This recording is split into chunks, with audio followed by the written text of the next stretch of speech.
Aujourd'hui, mon cœur saigne. Parce qu'il y a une maman qui, avec ses maigres moyens, est arrivée à créer cette série. Moi-même, je l'ai assisté ici. On a commencé à scier les premiers bois. J'étais ému de joie. J'étais content. J'ai même pété une bouteille de champagne ici. Aujourd'hui, à ma grande surprise, je reviens, je rentre dans un champ cher, je ne me retrouve même plus. Je suis un responsable de marteau. Je suis venu ici parce que j'ai été interpellé par cette dame en pleurs. Vraiment, c'est une femme de cœur. Et lorsque je suis arrivé ici, que j'ai vu son entreprise, cette scierie complètement en lambeaux, je dis quelque part, Dieu, pourquoi c'est elle? Seul Dieu est le maître de notre destin. Après plusieurs années d'exploitation et de félicité dans l'industrie du bois, Madame Amesan Sandé Agnès, comme victime de son propre destin, perd tout son patrimoine. Malheureusement, ma scierie a subi un incendie criminel. Et j'ai tout perdu. Il n'y a rien à récupérer dans cette scierie. On ne peut rien récupérer. La nouvelle m'est parvenue au moment où j'étais en deuil, où je pleurais ma première fille. Je suis très touchée, très affectée de voir cette belle scierie-là qui fonctionnait déjà, qui faisait travailler déjà 500 personnes, qui aujourd'hui est complètement détruite. On ne peut rien enlever dans cette scierie, on ne peut plus rien récupérer dans cette scierie-là. On travaille tous pour elle, c'est notre grande sœur, elle est courageuse. Bon, les bois que vous voyez derrière là, c'est des personnes qui partaient payer du bois chez elle dans sa scierie quand ça marchait. Bon, maintenant que la scierie est brûlée, ça ne marche plus. Ils sont obligés de faire des petites débourradises à côté. Bon, nous, étant ses frères, c'est des hommes qui ont travaillé avec elle, même si aujourd'hui elle ne travaille pas. On espère toujours qu'elle reprenne son travail afin que nous, on travaille. On travaillait bien, tant que son chantier tournait. Même souvent, même elle me trouve, c'est moi à la maison. Dans la nuit, comme ça, je me lève et puis je redépends. Et ça marchait. Mais au moment qu'elle a eu le dégât, on peut dire nous tous, on est en foyer maintenant. Ça ne marche plus. Même nos frères hier aussi qui étaient avec lui, beaucoup sont devenus chômage. Près de 500 âmes travaillent ici. Aujourd'hui, ils sont comme des pigeons voyageurs, ils sont tous partis.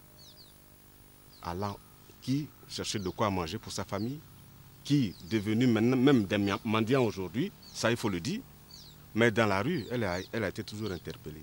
Alors que lorsque j'arrive et que je vois cet état de fait, Monsieur Ouattara, que faut-il dire? C'est pas à elle seule que ça peut arriver. Ça peut arriver à moi aussi demain. Nous avons vu sa scierie en fumée. Toutes les machines ont été brûlées, volées. Qu'on l'engage sincèrement et qu'elle dépose une scierie dans Ougoudou où nous sommes là, afin que nos enfants, nos frères, nous-mêmes ayons du travail pour survivre. Le travail de plusieurs années d'efforts et d'investissement est totalement anéanti. Que faire face à ce désastre? Il faut avoir du courage et un moral d'acier pour résister à une telle situation. Mais dans les affaires, on n'y rêve pas. L'industrie du bois est une profession à risque. Et Madame Amesan le savait avant de s'y aventurer. Je n'arrive pas à avoir un bulle en location. Pourquoi? Tout simplement parce que j'ai un périmètre qui est très riche et qui est très convoité. Donc, certains souhaitent que je leur donne le périmètre en fermage. Mais ce périmètre-là, je le préserve pour que des emplois soient assurés, pour que je puisse approvisionner la scierie. Parce que le périmètre, il m'a été attribué pour approvisionner la scierie et maintenir les emplois sûrs et bien organisés. Je ne peux nullement, je ne peux pas, quelles que soient mes difficultés, donner le périmètre en fermage. Faut-il désespérer pour autant?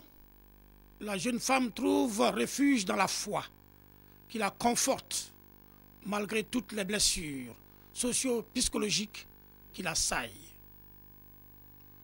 Madame Amessane Sandé, Agnès, ne désarme pas. Elle résiste avec l'aide de la grâce divine. Quand la bouche ne peut plus trouver les mots justes, s'affirme alors le besoin d'une présence aimante, intime, parentale et surtout celle de nos frères dans la foi, en Christ et en sa Sainte Mère Marie. Ce sont ces forces humaines, divines et vitales qui nous relèvent chaque fois que nous faisons une chute dans l'accomplissement de notre destin. Madame Amessane Sandé Agnès s'est inscrite dans ce registre. Je lance un appel à tous ceux qui m'écoutent, à tous ceux qui vont entendre ma voix, au nom de Jésus, qu'ils m'aident à ce que j'obtienne un bulle pour l'exploitation forestière, le matériel d'exploitation forestière. Je le spécifie proprement, c'est un bulle et 2 grumiers. Il me faut un bulle et 2 grumiers pour l'exploitation forestière. Pour la scierie, pour la reprise de la scierie, il faut un matériel de production. Une scie de tête, une déligneuse et une égoutteuse. Même une scie mobile permettrait de démarrer la scierie. Mais il faut penser aussi à la fourchette. Donc, voilà un peu le matériel dont j'ai besoin. C'est ainsi que dans ces villages où se trouvent ces périmètres d'exploitation, Madame Amessane Sandé Agnès prend du temps avec chacun de ses parents. Dans son sourire se cache mystérieusement la force de poursuivre la lutte pour la vie sans aucune crainte et sans amertume.